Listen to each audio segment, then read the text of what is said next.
Selamat pagi. Masuk ke bab yang ke-12 ya di pertemuan ke-13. Kali ini kita akan bahas tentang praktik-praktik MSDM di negara-negara lain. Jadi tujuan pembelajarannya ini adalah bagaimana kalian bisa memiliki gambaran tentang perbedaan-perbedaan praktik MSDM yang ada di negara-negara yang ada di dunia ya.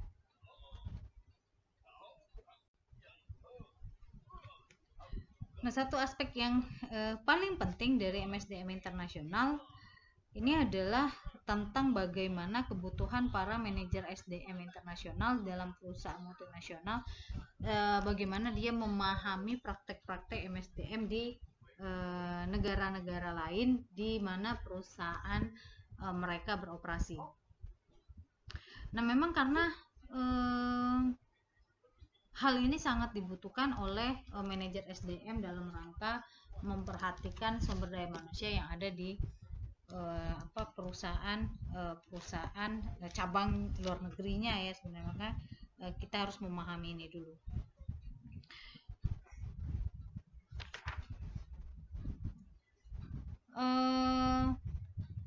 Perusahaan-perusahaan multinasional yang cukup besar yang memang dia memiliki karyawan lokal pada negara-negara di mana dia beroperasi, dia kan bisa memberikan informasi untuk mengkomparkan informasi di negara asal dengan kantor pusat. Nah, namun para manajer SDM internasional ini memang perlu punya pengetahuan tentang praktik-praktik SDM di negara-negara lain di mana perusahaannya beroperasi atau misalnya yang nanti akan mereka datangi untuk membuat operasi di negara tersebut. Nah, ada alasan mengapa para manajer harus memiliki ini. Nah, yang pertama adalah untuk memahami karena memang beroperasi secara lebih efektif dalam ekonomi global di mana perusahaannya beroperasi dan karena mereka ini perlu saran dan keputusan yang efektif yang berkaitan dengan aspek-aspek sumber daya manusia dari bisnis globalnya. Nah, kemudian yang kedua adalah untuk pengembangan profesional. Nah, apa itu pengembangan profesional? Nah, ini adalah untuk mempelajari cara-cara inovatif atau cara-cara yang berbeda atau bisa jadi cara-cara yang lebih baik untuk melaksanakan tanggung jawab manajemen sumber daya manusia internasional.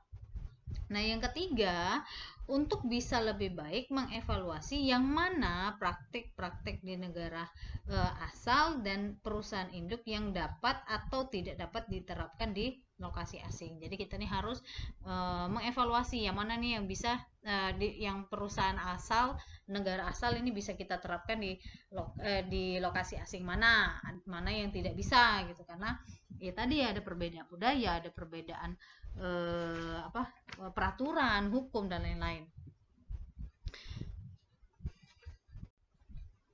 Nah, ini kita lihat ada data komparatif ya. Jadi ada data komparatif, kita nanti membandingkannya. Dia memaparkan data negara-negara yang bisa dikatakan dipilih untuk menggambarkan beberapa perbedaan yang mendasar yang terdapat dalam isu-isu manajemen sumber daya manusia internasional. Nah, misalnya gambar yang pertama ini gambar bukan nggak ya boleh lah ya diagram angkatan kerja sipil dalam juta. Ini bisa kita lihat ini dalam juta ya. Nah, ini memberikan data mengenai ukuran angkatan kerja sipil di 10 negara ditambah dengan Amerika Serikat. Nah, ini sebenarnya bukan perhatian utama ya untuk kita membahas tentang perusahaan multinasional ketika dia mencari lokasi untuk operasi di luar negeri. Namun ini mungkin cukup penting untuk dia mengetahui berapa besar sih ukuran relatif angkatan kerja berbagai negara untuk dia mengisi tipe-tipe operasi tertentu. Nah, sedangkan untuk diagram yang kedua ini adalah tingkat prestasi angkatan kerja. Nah, ini menunjukkan tingkat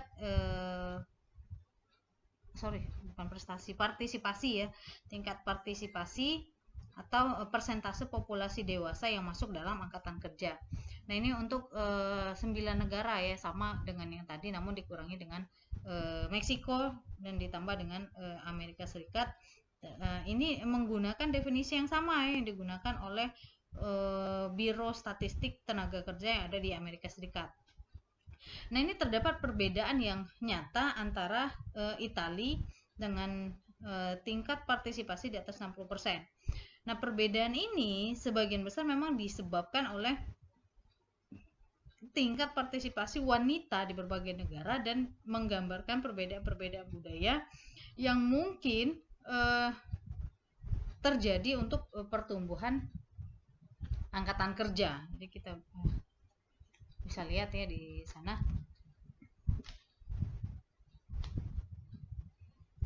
Nah, jumlah dan sifat pekerjaan yang ada di satu negara ini juga dikaitkan dengan jam kerja normal.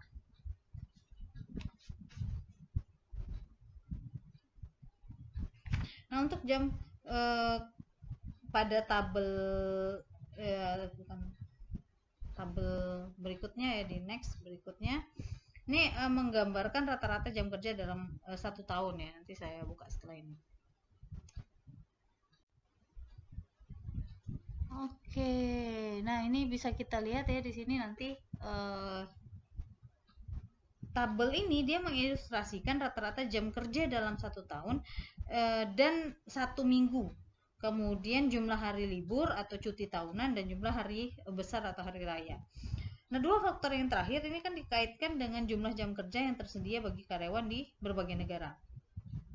Nah, dampak informasi ini misalnya kayak Jerman ya, ini kita bisa lihat di Jerman dengan tingkat upah tahunan tertinggi di dunia dan jumlah jam kerja terendah, dia mengevaluasi kebijakan upah maupun kebijakan cuti ataupun libur atau hari besar. Nah, tujuannya adalah membuat perubahan yang akan mempertahankan Jerman tetap kompetitif di pasar dunia. Kita bisa lihat di tabel ini ya. Coba kita masuk ke praktik-praktik MSDM di berbagai negara, namun kita tidak membahas semuanya ya, hanya beberapa negara saja di Uni Eropa, kemudian Amerika, Asia, dan Afrika, jadi sedikit saja. Yang pertama kita bahas tentang Uni Eropa dulu ya, Uni Eropa. Ini Uni Eropa di tahun 92, 12 negara dia sudah masuk, mereka sudah berhasil menghilangkan hambatan perdagangan internal. Ini ada proses yang mereka kasih nama European Economic Community atau bisa kita kenal dengan istilah EEC. Kalau bahasa Indonesianya Masyarakat Ekonomi Eropa ya 92. Karena dia di tahun 92. Nah, pada tahun 94 nama ini diganti dengan nama Uni Eropa. Nah, proses integrasi ini meliputi kebijakan-kebijakan yang berdampak pada perpindahan barang, jasa, modal, dan orang-orang di antara negara-negara anggota. Jadi ada 12 negara, ada ini ya, Belgia, Denmark, Prancis, Jerman, Yunani, Irlandia, Italia, Luxembourg, Belanda, Portugal, Spanyol, dan Kerajaan Inggris. Nah, ada perjanjian-perjanjian ya ketika bagi EEC ini untuk melibatkan 12 negara sebagai karyawan. Ini meliputi persyaratan pendidikan, pelatihan, kemudian karena ini memang dia tujuannya adalah untuk memudahkan perpindahan tenaga kerja dari satu negara ke negara lain. Kemudian ada peraturan-peraturan umum dalam hal misalnya diskriminasi, perlakuan terhadap tenaga kerja wanita, partisipasi karyawan dalam manajemen perusahaan. Nah, ada banyak sekali yang mereka bahas. Misalnya terkenal juga itu ada kontrak sosial ya. Kayak misalnya program pensiun, kemudian ada peraturan-peraturan ketenagakerjaan lainnya. Nah, sebagian besar isu perdagangan di IC 92 ini diterapkan oleh berbagai negara di akhir tahun 92. Ini batas waktu pada awal dan memang ada batasannya ya untuk mulai ditetapkan dalam proses EEC ini tadi. Nah, tapi persetujuan dalam kontrak sosial ini juga sebenarnya mereka kan membutuhkan waktu yang lebih lama karena memang banyak pertentangan dalam hal kebijakan dan lebih banyak praktik-praktik dari negara ke negara lain. Kalau kita mau bahas satu-satu sebenarnya agak complicated ya, banyak sekali negara di Uni Eropa ada 12 tadi saya sampaikan. Nah, satu perhatian memang untuk MSDM internasional yang menggambarkan realitas baru dalam EIC, dia melibatkan kebijakan relatif terhadap rencana pensiun karyawan. Jadi di tahun 90 Pengadilan Eropa ini memutuskan perusahaan yang memiliki rencana pensiun dengan dukungan perusahaan berlaku di kedua belas negara EIC. Misalnya contoh ya satu ya, kayak misalnya Belgia ya. Nah, di Belgia ini dia formalitas kepegawaiannya dia punya kondisi-kondisi tertentu atau syarat-syarat tertentu yang memang harus dibuat secara tertulis. Kemudian jam kerja maksimalnya itu 8 jam per hari, 40 jam seminggu. Sama lah ya kayak Indonesia ya. Minimal hari besar tahunannya itu 4. Kemudian ada pemberitahuan minimal yang diberikan oleh perusahaan. Ini untuk pegawai ya 14 sampai 28 hari. Kemudian 3 bulan untuk masa kerja 5 sampai 5 tahun. Kemudian lebih dari 3 bulan untuk setiap 5 tahun masa kerja. Karyawannya juga dibayar lebih tinggi untuk periode pemberitahuan ini tergantung dari persetujuan atau diputuskan oleh pengadilan. Kemudian untuk formalitas pemberhentiannya ini bisa memberhentikan tanpa peringatan terlebih dahulu untuk misalnya ada perbuatan yang jahat ya, secara besar ya, tapi ini tidak termasuk jika karyawan tersebut memiliki ketidakmampuan, misalnya dia tidak tidak memiliki kinerja yang baik, ini tidak bisa diberhentikan tanpa peringatan ya. Kemudian untuk partisipasi karyawan dia memasukkan ke dalam dewan pekerjaan, ini salah satu contohnya ya untuk Belgia. Oke, masuk ke Jerman ya. Jerman ini adalah negara terbesar dalam Economic European Community. Tentu dengan tambahan bekas Jerman Timur yang menjadi satu kekuatan faktor ekonomi dan politik yang jauh lebih penting di Eropa. Nah, Jerman ini merupakan salah satu negara pengekspor terbesar di dunia. Para pekerjanya ini memang diakui yang paling terlatih dan berketerampilan paling tinggi di dunia. Dan yang paling penting itu paling tinggi bayarannya dengan beberapa tunjangan yang cukup luas, termasuk daftar hari libur dan periode cuti yang paling lama dan hari kerja resmi paling pendek di antara negara-negara industri. Nah, satu praktek MSDM di Jerman yang mendapat banyak perhatian ini adalah penentuan bersama atau co-determination. Nah, penentuan bersama ini dia melibatkan sekumpulan ketentuan yang memberikan perbedaan tingkat hak pada pekerja untuk berpartisipasi dalam pembuatan keputusan ekonomi para atasan, terutama saat keputusan ini mempengaruhi para pekerja. Nah, pada tingkat partisipasi yang rendah, para karyawan dipilih oleh Dewan Pekerja, sehingga perusahaannya harus menginformasikan dan mengkonsultasikan keputusan yang paling bisa dikatakan paling rendah atau minim biayanya.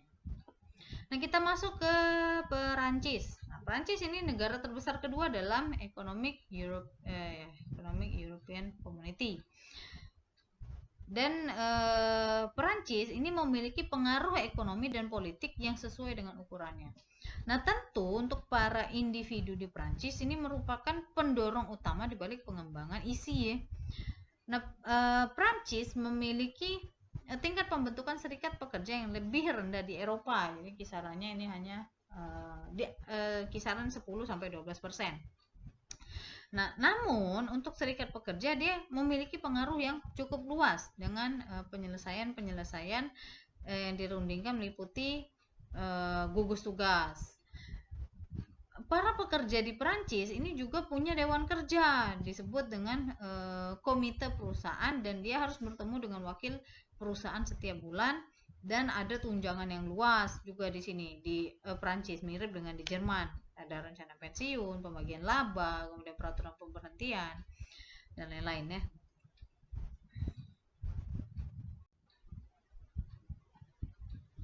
Baik, saya lanjutkan Kerajaan Inggris. Nah, Kerajaan Inggris ini sebenarnya negara yang cukup besar ya di Uni Eropa ya. Nah, untuk keanggotaan serikat pekerja di Kerajaan Inggris ini 3 kali lebih besar dibandingkan dengan Amerika Serikat. Namun secara historis, serikat pekerja ini punya peran penting dalam bidang ekonomi dan politik di kerajaan Inggris. Bahkan tahun-tahun terakhir Inggris ini punya pemerintahan konservatif. Ini, kalau tidak salah dulunya pemimpinnya itu Margaret Thatcher. Mungkin kalian pernah dengar ya Margaret Thatcher. Serikat pekerja di kerajaan Inggris ini memiliki pengaruh yang berkurang dan menunjukkan ingin berperang ya, dan berkurang.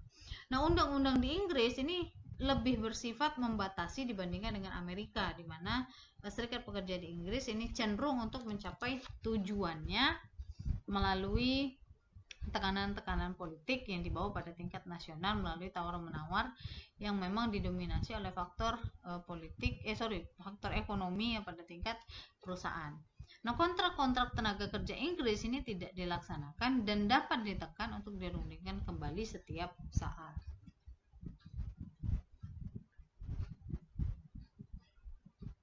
Nah, dikit lagi untuk Inggris ya, dia memiliki angkatan kerja yang memiliki keahlian tinggi, namun ada juga ya kekurangan tenaga kerja terampil di wilayah-wilayah tertentu, terutama di bagian tenggara kerajaan Inggris. Nah, ini mempengaruhi perusahaan multinasional yang mungkin berpikir untuk membuka cabang di kerajaan Inggris ya. Nah, industri Inggris ini sudah merdeka ya sebenarnya, jadi dia selalu merasa bangga atas kemerdekaan industri. Revolusi industri, ingat ya, pertama kali terjadi di mana. Nah, ini mengakibatkan Inggris sebagai salah satu anggota IEC ini kadangkala sering menolak gagasan IEC, terutama dalam bidang sosial, karena mereka sudah merasa bangga dengan adanya kemerdekaan industrinya. Kemudian kita masuk ke Italia. Nah, Italia ini juga salah satu dari 6 anggota IEC pada awal pembentukan IEC, dan satu dari 4 anggota yang lebih besar. Nah, bersama dengan negara-negara Eropa lainnya ya. Italia ini berkembang ke arah-arah yang unik. Nah, Italia ini memiliki pemisahan utara dengan selatan dalam industri, di mana bagian utara ini lebih mirip dengan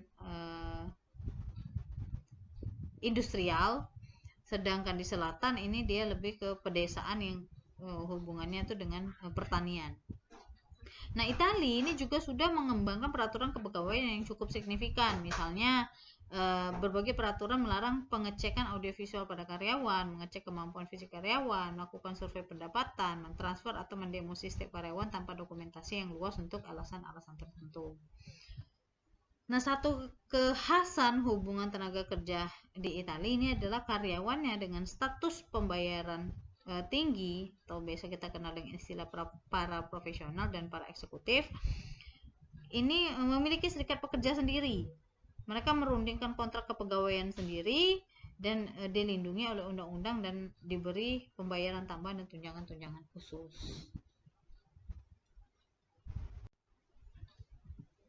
Nah, selanjutnya saya masuk ke Belgia. Tadi saya sudah sedikit menyinggung ya tentang Belgia ya.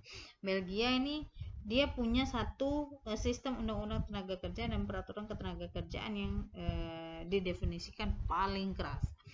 Nah, ini dia memiliki persentase tertinggi keanggotaan serikat pekerja untuk negara-negara industri, sampai dengan peraturan-peraturan yang cukup luas yang berkaitan dengan isu-isu misalnya kayak jam kerja, tingkat pembayaran, kemudian pajak pengupahan, dan lain-lain. Nah, untuk sistem Dewan Pekerja yang paling halus di Eropa, ke satu sistem jaminan yang paling luas di Eropa. Nah, praktik-praktik MSDM di Belgia ini meliputi tingkat kompensasi karyawan tertinggi di dunia. Nah, ada pembayaran bulan ke-13 setiap tahun untuk seluruh karyawan yang bersifat perintah atau wajib, atau kalau kita nih mengenal dengan istilah gaji 13 ya. Kemudian ada persyaratan pemberhentian dan hal pemberhentian dan pembayaran dan cakupan undang-undang Belgia ini terhadap para ekspatriat dan third country nasional. Kemudian ada konsultasi dengan Dewan Pekerja untuk semua keputusan bisnis dan SDM yang utama, misalnya dari mulai proses perekrutan sampai dengan pemberhentian. Nah, keterlibatan pemerintah ini juga cukup signifikan di Belgia untuk proses penempatan dan untuk memberantas pengangguran di Belgia. Kemudian juga tentang kesehatan dan keselamatan kerja. Mereka cukup konsen di sana. Kemudian saya lanjutkan ke Spanyol. Nah, ada peraturan sebagai satu aturan yang memang kurang bersifat membatasi, dan biaya tenaga kerja memang lebih rendah di Spanyol dibandingkan dengan negara EEC yang cukup besar ya lainnya. Nah, upah minimum ini ditentukan oleh perjanjian tenaga kerja dengan manajemen dan memang berbeda dari satu industri ke industri yang lain. Nah, untuk program kesejahteraan dia bersifat elementer, jadi bukan pertimbangan kepegawaian utama. Kemudian untuk kewajiban jaminan sosial ini berada di bawah revisi. Kemudian kontribusi utamanya memang lebih besarnya kepada pemilik perusahaannya. Untuk pembentukan serikat pekerja ini masih rendah dan hanya di bagian utara saja. Misalnya kayak di Madrid, kemudian Barcelona. Ini dia menentukan atau menunjukkan tingkat produktivitas dan kebiasaan kerja yang sama yang ditentukan bukan ditentukan ya, yang kita temukan di negara di Eropa Barat. Nah, dia memiliki 15 hari libur ya, dengan pusat kota dan negara besar yang kadangkala sering membuat pesta atau hari jadi lah ya, hari besar mereka buat sebagai hari libur lokal. Nah, ini Spanyol. Kemudian yang terakhir untuk Uni Eropa ini adalah Belanda. Nah, di Belanda sama dengan negara Eropa Barat lain. Nah, untuk Dewan Pekerja dia memainkan peran penting. Jadi hampir setiap perusahaan dengan jumlah karyawan lebih dari 35 orang dia harus membentuk satu dewan kerja yang mencari saran dari dewan dewan untuk hal misalnya kayak merger, penutupan pabrik, relokasi, transfer pekerjaan, kemudian atau bisa juga ke reorganisasi yang cukup besar. Nah, sebagian besar tunjangan jaminan sosial ini di Belanda ini disediakan oleh pemerintah. Namun tunjangan-tunjangan yang bersifat sukarela, karena memang dia ada perbedaan ya, ada satu perusahaan ke perusahaan lain, ini disediakan oleh perusahaan. Nah, ini meliputi kantin, dia ada subsidinya, kemudian rencana tabungan, hipotek itu minjeman ke bank ya, kemudian rencana pensiun swasta untuk melengkapi ada yang namanya jaminan sosial, kemudian asuransi pemeliharaan kesehatan swasta untuk melengkapi asuransi kesehatan nasional. Jadi kayak kita ini dia punya BPJS, namun dia juga punya asuransi pemeliharaan kesehatan swasta. Misalnya sudah punya BPJS, dia masuk juga ke AXA atau dia masuk juga ke Prudensial. Kemudian asuransi kesehatan swasta untuk tadi udah ya. Kemudian mobil perusahaan, gaji ke-13 yang gaji 13 tuh biasanya dibayarkan di akhir tahun atau di hari Natal. Nah, hari liburnya memang paling sedikit ini 20 hari. Untuk undang-undang ketenaga kerjaan dia memberikan perlindungan kerja yang cukup luas. Contohnya misalnya untuk pemecatan dia memerlukan persetujuan kantor tenaga kerja wilayah dengan mengharuskan adanya pemberitahuan formal kepada karyawan antara 1 sampai 16 minggu sebelum pemberhentian. Tergantung pada usia dan masa jabatan si karyawan tersebut. Nah, selanjutnya negara Eropa Barat yang lain ya. Yang pertama nih ada Austria. Ini dia punya pengaturan praktik kepegawaian yang lebih rinci. Jadi dia tidak ada kode yang sama dalam peraturan tenaga kerja individual. Kemudian mereka juga banyak undang-undang yang berbeda. Nah, untuk mayoritas karyawan dan pengusaha ini diatur oleh perjanjian kolektif. Kemudian ada isu pembayaran yang menentukan pembayaran minimum yang harus diberikan kepada pengusaha kepada karyawan ya, dari pengusaha ke karyawan. Kemudian Swedia. Nah, Swedia sendiri ini dia ada serikat pekerja dan asosiasi pengusaha yang berusaha untuk mengatur hubungan melalui cara atau alat perjanjian yang bertujuan untuk menghindari campur tangan pemerintah. Bahkan dalam tahun terakhir ini sudah diatur di undang-undang. Nah, undang-undang jaminan ketenagakerjaannya ini juga menetapkan bahwa pekerjaan seharusnya permanen, jadi tidak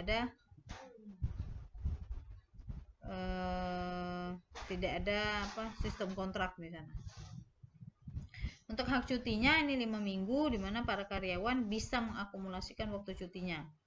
Nah, sehingga untuk 5 tahun karyawan yang memiliki cuti 10 minggu ini bisa mengakumulasikan cutinya tadi.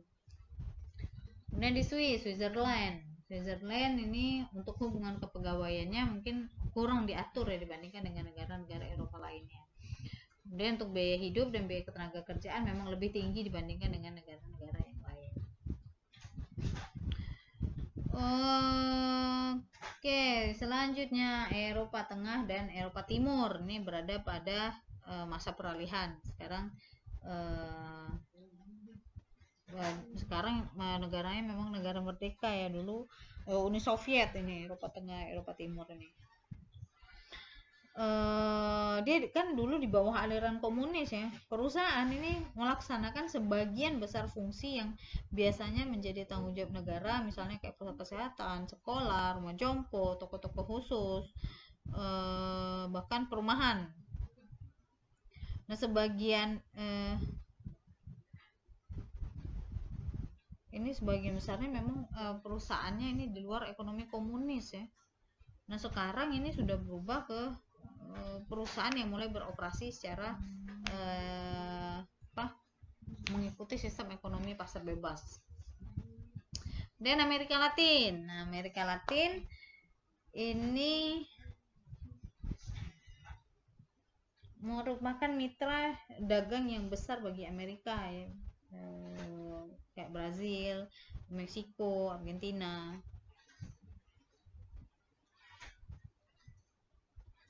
Nah, untuk Brazil sendiri ini negara terbesar kelima di dunia. Dia punya populasi sekitar 155 juta pada tahun 1900-an ya. Di awal 2000-an. Mereka memiliki ekonomi terbesar ke-10. Nah, Brazil ini adalah negara dengan sumber daya yang paling banyak. Banyak sekali yang memang belum dikembangkan di Brazil, walaupun mereka memiliki peluang yang signifikan. Dan juga ada gaji ke-13 yang di sana ya, di Brazil. Kemudian cutinya juga bisa diuangkan di sana. Selanjutnya Meksiko yang terakhir. Meksiko ini sudah lama dikenal memiliki sudah lama dikenal sebagai mitra dagang Amerika Serikat. Nah, banyak perusahaan Amerika mempertahankan fasilitas fabrikasi yang besar di Meksiko untuk beberapa tahun. Memang ada banyak ekspansi industri di Meksiko, namun lebih banyak perusahaan membuka fasilitas-fasilitas perakitan dan fabrikasi, terutama untuk di daerah perbatasan utara Meksiko dengan Amerika. Karena tujuannya ini kan untuk menghemat biaya ya, karena kalau menggunakan tenaga kerja Amerika tentu biaya yang dikeluarkan lebih besar dibandingkan dengan tenaga kerja di Meksiko.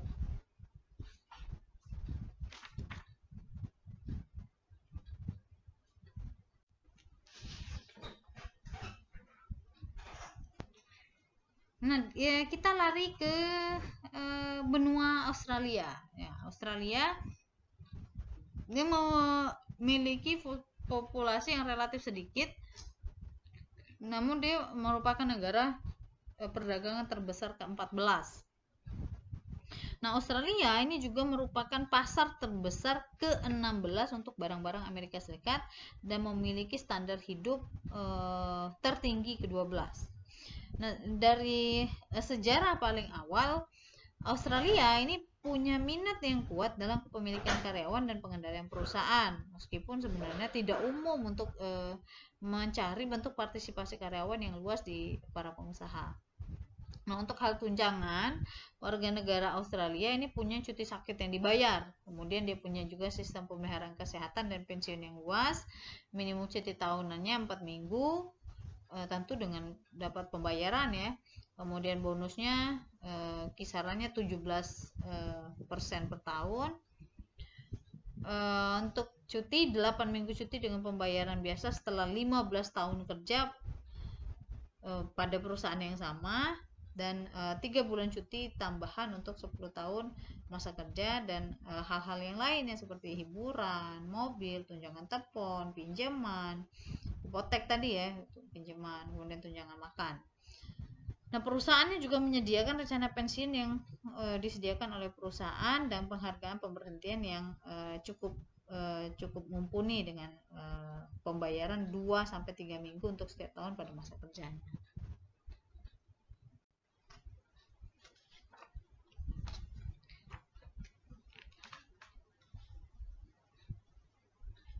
Nah, saya lanjutkan di Asia karena cerita keberhasilan di negara Asia setelah Perang Dunia Kedua, misalnya kayak Jepang, Korea Selatan, Hong Kong, Taiwan, Singapura, ukuran populasi dan pasar di banyak negara Asia, dan cepatnya perkembangan negara Asia seperti misalnya Cina, Indonesia, Malaysia, Thailand, dan India, maka mulai menarik pusat gravitasi ekonomi yang mulai bergeser ke Asia dan Asia Pasifik ya.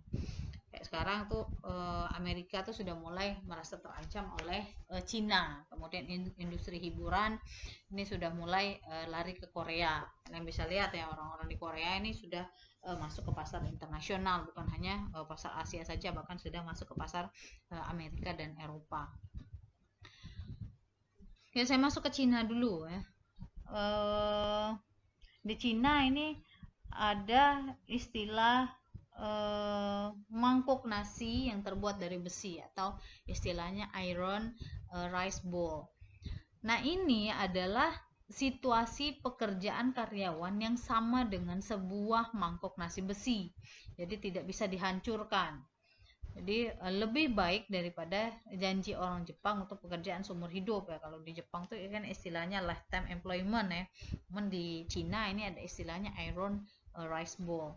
Nah, pada dasarnya pekerjaannya ini bersifat permanen. Para karyawannya ini tidak bisa dipecat dengan alasan apapun, sehingga tidak ada tekanan untuk berprestasi. Nah, mereka selalu menerima pembayarannya.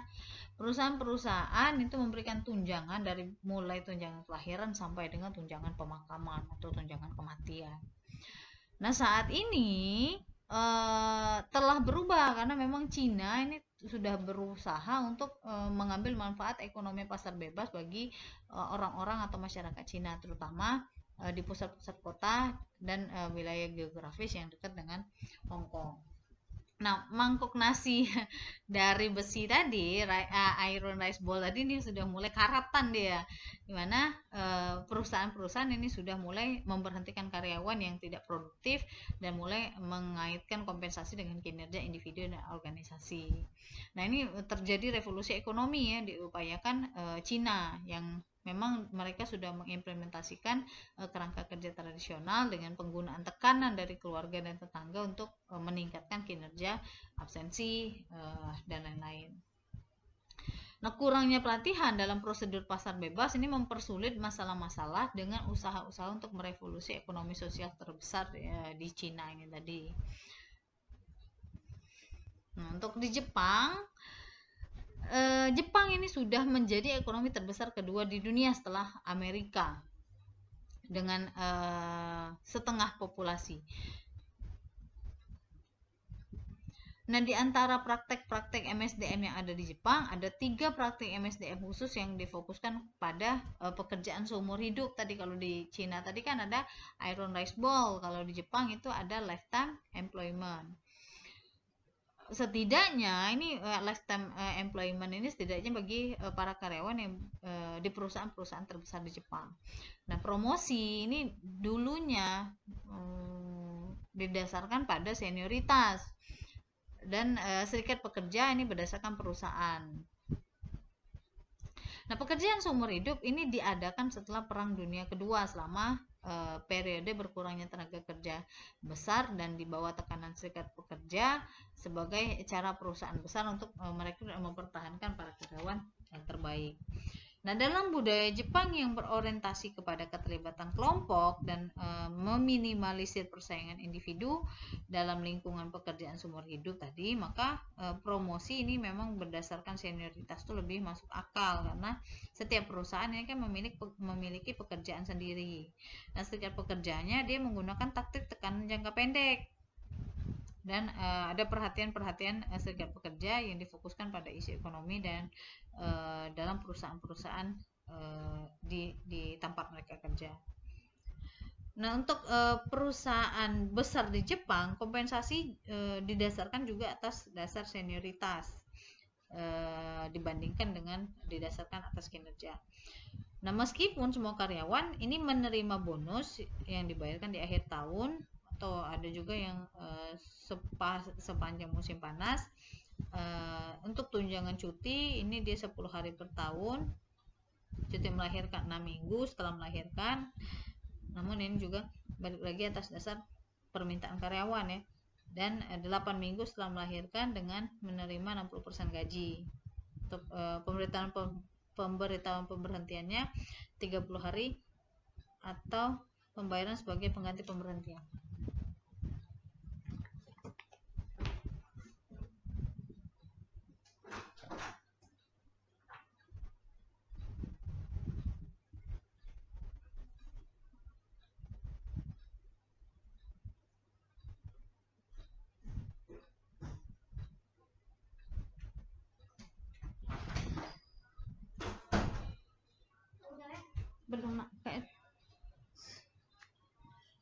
Oke, sorry tadi kayaknya ada kompor yang hidup tapi ternyata enggak, sorry.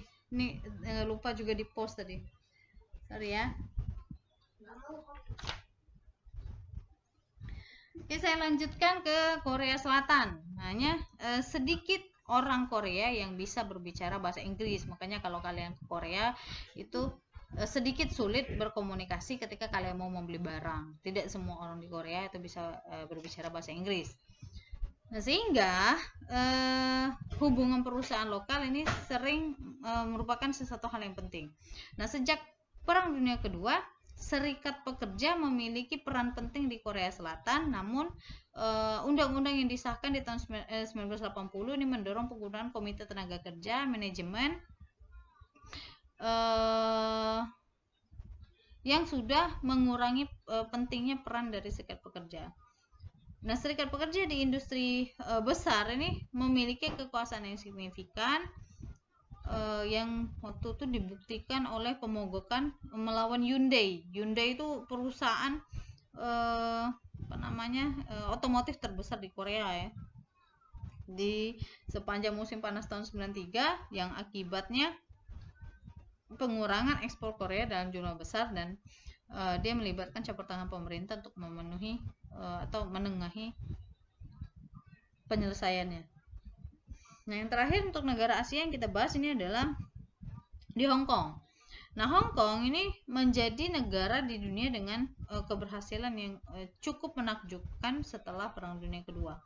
Nah, Hong Kong ini adalah satu daerah perlindungan Inggris, meskipun Inggris telah setuju menyerahkan kembali Hong Kong ke RIC pada 1 Juli tahun 97. Namun pada kenyataannya ekonomi Hong Kong ini tetap berkembang,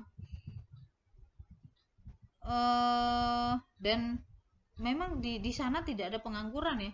Awalnya Hong Kong ini berkembang karena pada dasarnya dia menyediakan satu angkatan kerja yang berupah rendah untuk produk-produk perakitan dan manufaktur yang diekspor ke penjuru dunia. Namun sekarang angkatan kerja Hong Kong ini sudah sangat terampil dan dia sudah beroperasi dalam lingkungan bisnis yang sangat berhubungan dengan pengusaha.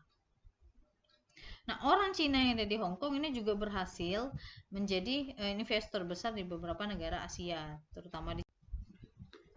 Nah, untuk negara Asia lainnya, kayak misalnya Indonesia, Filipina, Thailand, Malaysia, India, Vietnam, Ini juga memberikan peluang baru dan juga penting untuk perusahaan-perusahaan multinasional.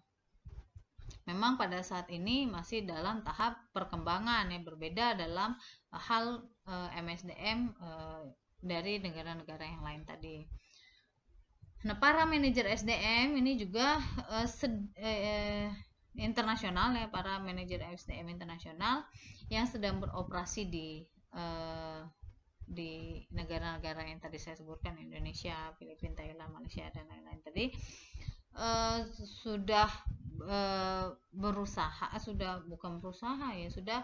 atau sedang merenungkan langkah yang mereka harus siapkan untuk kebutuhan meneliti praktek dan peraturan yang cukup berbeda antara satu negara dengan negara-negara lain. Namun tidak menutup kemungkinan di negara-negara Asia lainnya ini bisa menjadi pasar internasional juga ya, tidak menutup kemungkinan untuk peluang perusahaan multinasional.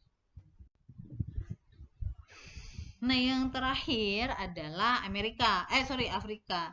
Nah, sebagian besar di negara Afrika ini memang mereka sedang berjuang untuk mengembangkan ekonomi modern dengan banyak sekali hambatan politik dan budaya yang memang harus diatasi. Nah, memang di Afrika ini kan terdiri dari konteks atau yang cukup luas lah ya, konteks yang cukup luas. Hampir 50 negara Afrika ini menggambarkan komunitas etnoculture yang berbeda. Nah, negara-negara ini dia mencerminkan perbedaan yang cukup signifikan dalam misalnya ukuran populasi, pengalaman perkembangan ekonomi, dukungan sumber daya, struktur politik, orientasi ideologi. Meskipun mereka memiliki kemiripan sejarah, budaya, politik, ekonomi, namun setidaknya ada wilayah Sahara Amerika yang mengizinkan generalisasi secara lebih hati-hati.